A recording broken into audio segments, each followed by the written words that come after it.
दोस्तों राम राम नमस्कार। एक बार सोनीपत से आप फिर से लाइव जुड़ चुके हैं और सोनीपत में चुनावी माहौल जो है काफी गर्म है और आज हमारी टीम आपको लेकर पहुंची है। कैमरामैन से कहूँ कैमरा उधर घुमा दे एक बार। डिप्टी मेयर हमारे इस वक्त हमारे साथ मौजूद है मंजीत गहलावत जी, जो कि वार्ड नंबर 18 से पार्षद भी हैं। सर आपका स्वागत है। धन्यवाद। सर एक डिप्टी मेयर तो है आप, लेकिन हमारी जनता जानना चाहती है कि कहाँ आप रहते हैं, क्वालिफिकेशन क्या है, आपका बैकग्राउंड क्या है? मैं जी श्यामनगर ककरोई रोड मेरा निवास स्थान है और उसके अलावा मेरी जो ग्रेजुएशन है वो MA BEd है। MA राजनीतिक शास्त्र और MA इन इंग्लिश और BEd इन इंग्लिश मेरी जो क्वालिफिकेशन है। उसके अलावा मैं दिल्ली गवर्नमेंट में मैं जॉब भी कर चुका हूँ PGT की पोस्ट पर। उसके बाद मैंने समाज की सेवा के लिए इलेक्शन लड़ा था 2020 में। तो 2020 से आप राजनीति में हैं या उससे पहले भी रहे हैं? नहीं, उससे पहले मेरे परिवार के जो सदस्य थे, मेरे चाचा थे, वो पार्षद रहे लगातार। तो सन 2000 से मेरा परिवार राजनीति में है, सक्रिय राजनीति जो कहते हैं। लगातार हम पिछले 25 साल से राजनीति में है। तो आपको राजनीति में कितने साल हुए हैं? हम जब परिवार राजनीति में है तो उन्हीं के साथ हम जुड़े हुए हैं बचपन से ही, तो देखते भी आ रहे हैं। इलेक्शन लड़े हैं, साथ में लड़े, फिर 2020 में खुद का इलेक्शन भी लड़ा मैंने जी। तो 5 साल के लगभग आपको भी हो चुके हैं। 5 साल तो खुद राजनीति करते हुए हो गया है। तो कह सकते हैं जो हमारे सोनीपत के डिप्टी मेयर है मंजीत गहलावत जी, काफी राजनीतिक एक्सपीरियंस जो है इनको है। सर आपके डिप्टी मेयर बनने के बाद कितने कुछ विकास कार्य सोनीपत में हुए हैं, क्या कहेंगे?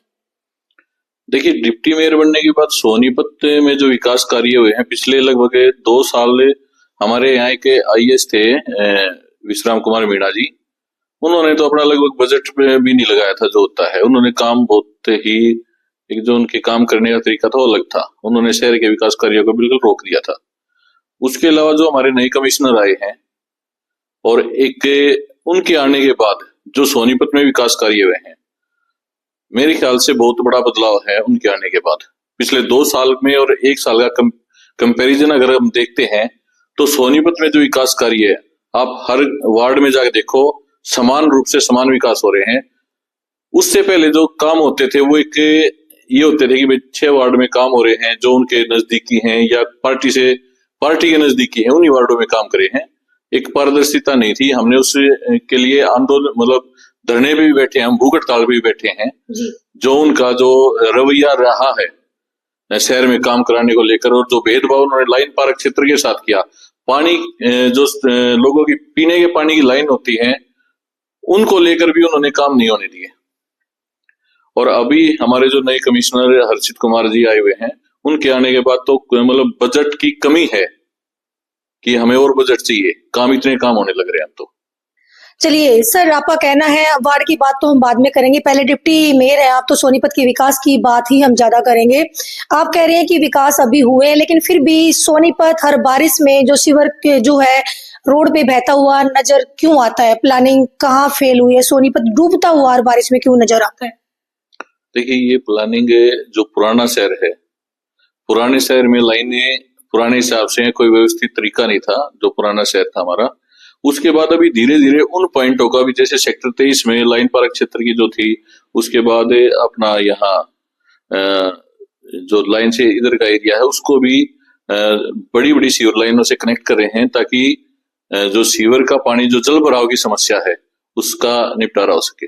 सर हर बार चुनाव के टाइम यही वादे किए जाते हैं कि सफाई का ध्यान रखा जाएगा, जल भराव का ध्यान रखा जाएगा, लेकिन पूरे मतलब कार्यकाल पूरा हो जाता है लेकिन समस्या जो कि तो बनी रहती है। VIP एरिया की बात करें, अक्सर साफ नजर आते हैं, लेकिन जहां पर जो आम एरिया है वहां पर गंदगी, जनता इस का शिकार क्यों? देखिए, कई बार एजेंसियां गलत आ जाती हैं। हमने पिछली बार ब्लैक लिस्ट करने की मांग भी की थी, और अभी भी जो सफाई की एजेंसी आई हुई है, जो जिसने ठेका लिया है 4 महीने का, उसका काम तो बिल्कुल ही खराब है। और आप अगर पब्लिक में जाके सर्वे करेंगे तो काम हो ही नहीं रहा। सफाई के मामले में देखो, भले ही हमें सफाई के मामले में मेडल मिल गया हो कि नंबर 1 पे है, लेकिन हम नहीं मानते कि ये सफाई हो रही है। सड़कें साफ है, गलियां साफ है और लोग खुश हैं। गलियों में आज भी कचरा है। हमारी जो समस्याएं हैं भाई बंदरों की हैं, जो कंप्लेंट आती हैं वार्ड से, शहर से, कि भाई बंदरों ने परेशान कर रखा है, आवारा जो पशु हैं उन्होंने परेशान कर रखा है और उनसे एक्सीडेंट भी होते हैं। उन पे कहीं ना कहीं हमारी जो प्रशासन की वो पकड़ ढीली है।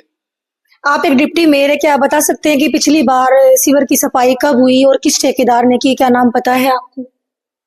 देखिए, ये तो रूटीन के कार्य चलते ही रहते हैं, कोई पर्टिकुलर एक ठेकेदार नहीं जिसने सीवर की सफाई की हो। ये तो रूटीन में हमारे टेंडर लगते रहते हैं। डीसिल्टिंग का कार्य है, उसके बाद नई लाइनें जहाँ जो ब्लॉकेज है उनको बिछाने का कार्य। अभी आप वार्ड 18 में जाके देख लो, 20 में जाके देख लो, 19 में जाके देख लो, नई लाइनें, या इधर आप 17 है, वार्ड 16 है, या अगर कोई पूरे शहर में आज विकास कार्य लगभग मेरे ख्याल से 100-150 करोड़ के काम आज चले हुए हैं जमीनी स्तर पे। और जब 100-150 करोड़ के काम आज के दिन चले हुए हैं तो उनसे बदलाव भी 2-3 महीने में देखने को मिलेगा। सर, लगातार सफाई की आवाज, स्वच्छ भारत अभियान लगातार चलता रहता है, लेकिन गंदगी हर जगह नजर आती है। सफाई कर्मचारी कम है या पैसा बीच में खा लिया जाता है? क्या कहना चाहेंगे इस बारे में? देखिए, पैसा बीच में खाने ना खाने का वो तो देखो रीट ब्रांच देखेगी, निगम देखे, लेकिन जो सफाई व्यवस्था है कर्मचारी ही काम नहीं करते। उसके अलावा जो ठेकेदार है उसके पास मशीनरी का अभाव होने के कारण या थोड़ी पकड़ ढीली है। और कहीं ना कहीं ये भी कह सकते हैं कि भाई अधिकारी कहाँ तक इसमें काम करवाए जब उनके साथ ही मारपीट हो जाती है। लोग उन पे एक्ट लगवाने लगते हैं कि भाई जो कर्मचारी हैं अगर उनको काम के लिए बोला जाए तो वो पीछे आपने देखा भी होगा कि हमारे जो निगम के अधिकारी थे उनको पीटा गया है, उनको दौड़ा दौड़ा कर उनको पिटाई करी गई काम करवाने के नाम पर। कहीं ना कहीं काम करके खुश नहीं है, जो सफाई कर्मचारी वो काम करके खुश नहीं है। इसलिए सफाई व्यवस्था में थोड़ी जो कमी रह गई है, यही कारण है मेन तो। सर, ऐसा इस बात में कितनी सच्चाई है कि जो निगम में जो ठेके दिए जाते हैं वो सिफारिश के या पैसे लेकर दिए जाते हैं? कितना सच मानते हैं आप इस बात? देखिए, ये तो कहीं ना कहीं आप बिल्कुल पारदर्शिता है इसमें, कोई ये नहीं कि ठेका कोई पैसा लेकर दिया जाता, ऑनलाइन प्रक्रिया है। ऐसे कितने ठेके हैं जो अभी तक रिजेक्ट किए गए हैं?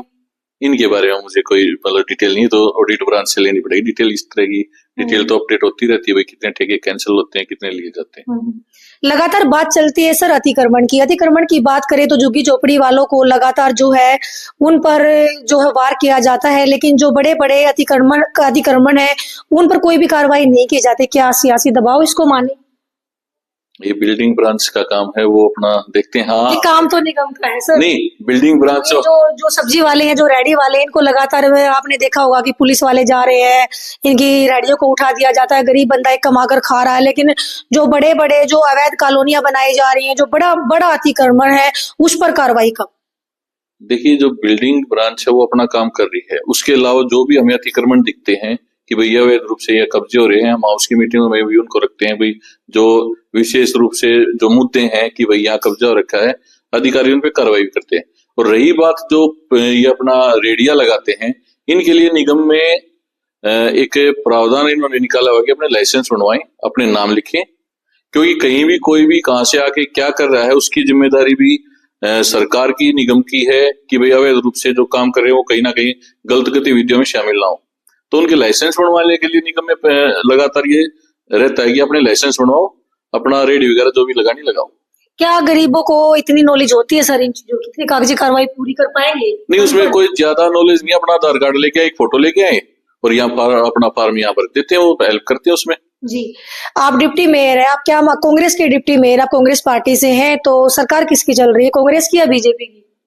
देखिए, सरकार तो बीजेपी की है, उसमें तो कोई दिक्कत है, ये मतलब कोई दो राय है ही नहीं कि नीचे अपने मेयर भी, विधायक भी और सरकार भी बीजेपी की ही है। लेकिन अक्सर जो कांग्रेस पार्टी के जो पार्षद हैं और जैसे कि आप हैं, अक्सर आरोप लगाते हुए नजर आते हैं कि हमें काम करने नहीं दिया जा रहा, हमारी फाइलों को रोका जा रहा है।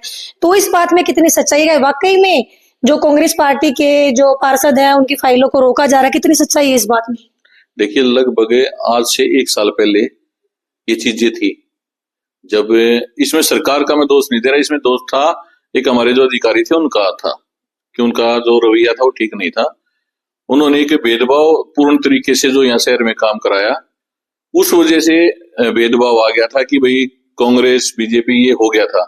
लेकिन अभी समान रूप से कार्य हो रहा है अभी सरकार में। या अब मेरे वार्ड में मैं खुद बताने लग जाऊं तो लगभग 50 करोड़ के काम 5 साल में मैं करा चुका हूं। ठीक है, उसमें चाहे आप मजबूती कह ले, ठीक है, कि अपने वार्ड के लिए लड़ाई हमने मजबूती से लड़ी है। हाँ, पिछले दिनों हमने धरने भी दिए हैं, जब काम नहीं हुए थे हम भूख हड़ताल पे भी बैठे हैं, 11-11 दिन के हमने धरने दिए हैं, सफाई व्यवस्था को लेकर भी, जेबीएम कंपनी के खिलाफ भी हमने धरने दिए हैं जब काम नहीं हुआ है। हम अपना जो 5 साल का कार्यकाल था, हमने मजबूती से अपने वार्ड की जनता के लिए और विकास के लिए हमने अपनी लड़ाई लड़ी है और अपने वार्ड में काम कराए हैं। ऐसा कोई काम नहीं जो हमने सोचा और आज तक ना हुआ हो। अगर आज ऑन कैमरा आपको जनता के बीच में किसी भी वार्ड में लेके जाया जाए तो क्या आप जनता के सवालों के जवाब देने के लिए तैयार हैं?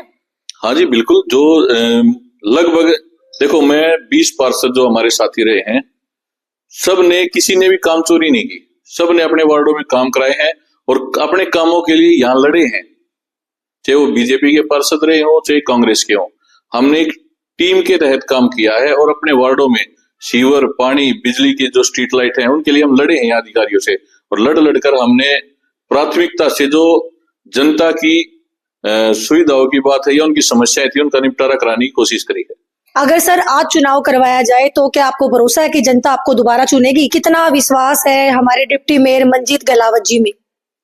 देखिए, दोबारा मैं चुनाव में जब आऊंगा तो अपने जो मैंने 5 साल में जो मैंने कार्य किए हैं उनके लिए मैं कॉन्फिडेंट हूं कि मैंने जो जनता की आवाज आई, जहां जरूरत थी काम कराने की, चाहे उसमें आप ये मान लो कि युवाओं के लिए पार्क की हो, जिम की हो, या उसके अलावा लाइब्रेरी की बात हो, गरीब बच्चों के लिए जो फीस देने में समर्थ नहीं है उनके लिए 1.25 करोड़ की लागत से लाइब्रेरी भी मैंने बनवाई है। ठीक है, उसके अलावा पार्क भी बनवाए हैं। बास्केट के जो अभी काम चल रहा है लगभग 2 करोड़ का सेक्टर 23 में, वहां पार्क बनने जा रहा है जिसमें आपका बास्केट का, टेनिस का और क्रिकेट का सभी तरह की चीजें उसमें बनेगी, ग्राउंड बनेगा उसमें बहुत अच्छा जी। और लगभग 1 करोड़ की लागत से वार्ड में जिम सेट भी लगाए गए हैं, पार्कों की भी मेंटेनेंस कराई गई है और लाइट व्यवस्था, मतलब कुल मिला के कहीं कोई मेरे हिसाब से कमी रही नहीं है। और कुछ छोटी मोटी जो कमियां रह गई हैं वो हम कर ही रहे हैं लगातार, जो सामने आती रहती है। ये काम जो आपने करवाए हैं ये अपनी मेहनत मानते हैं या सरकार का भी इसमें कोई योगदान रहा? क्या मानते हैं, आपकी वजह से काम हुए कि सरकार का योगदान रहा इसमें? देखिए, जनता का प्रतिनिधि इसलिए चुना जाता है कि जो भी जनता की समस्याएं होती हैं उनका कोई एक आदमी प्रतिनिधित्व करे, ताकि सरकार के या प्रशासन के सामने वो चीजें आए कि जनता की समस्याएं क्या है। हमने उन समस्याओं को मजबूती के साथ रखा है और अपना पूरा पक्ष रख के पूरी मजबूती के साथ हमने जनता के काम कराए हैं। जी, तो लास्ट में मंजीत गहलावत जी सोनीपत की जनता को क्या मैसेज जो है देना चाहेंगे? सोनीपत की जनता से यही अपील है कि जिन्होंने काम किया है और आपकी समस्याएं सुनी, आपका समाधान कराए हैं, उनको दोबारा चुनाव में जिताएं और एक अच्छे जो नेता हैं जो आपकी समस्याओं का समाधान करते हैं उनको भविष्य की राजनीति में आगे बढ़ाएं। आप कांग्रेस पार्टी में हैं, मतलब यूं कहे कि विपक्ष में आप बैठे हुए और डिप्टी मेयर के पद पर हैं, तो कुछ अड़चने ऐसी आई कि आपको लगा कि मैं काम नहीं करवा पाऊंगा? आप खुद को एक मजबूत नेता मानते हैं कि मजबूर नेता मानते हैं? देखिए, मैं किसी तरह से मजबूर नहीं हूं, मैं मजबूत नेता हूं और मैंने अपने काम अच्छे तरीके से करे और मैं नेता नहीं, जनता का सेवक हूं। मैंने मजबूती से के साथ अधिकारियों से बिल्कुल सामंजस्य स्थापित करके मैंने अपने वार्ड के काम, अपने जो भी मेरे शहर के काम आए हैं मेरे सामने, मैंने सभी कार्यों को पूरा करने की कोशिश करी है। तो आगे भी ये लड़ाई इसी तरीके जनता के लिए जारी रहेगी अगर दोबारा भी जनता आपको चुनती है? ये लड़ाई निरंतर जारी रहेगी और पूरे जोश के साथ हम जनता का काम कराएंगे। बहुत बढ़िया। तो दोस्तों, ये थे हमारे साथ डिप्टी मेयर मंजीत गहलावत जी जो कि कांग्रेस पार्टी से हैं और वार्ड नंबर 18 के भी पार्षद जो है रहे हैं। अब आने वाले टाइम में देखने को मिलेगा कि जनता का कितना प्यार प्रेम इनको मिलता है और क्या जनता इनको दोबारा मौका देती है। आप लोगों की इस बारे में क्या राय है, आप लोग भी कमेंट करके जरूर बताएं। लगातार चुनाव को लेकर अपडेट आपको देते रहेंगे, बने रहे हमारे साथ। जय हिंद, जय हरियाणा, जय भारत।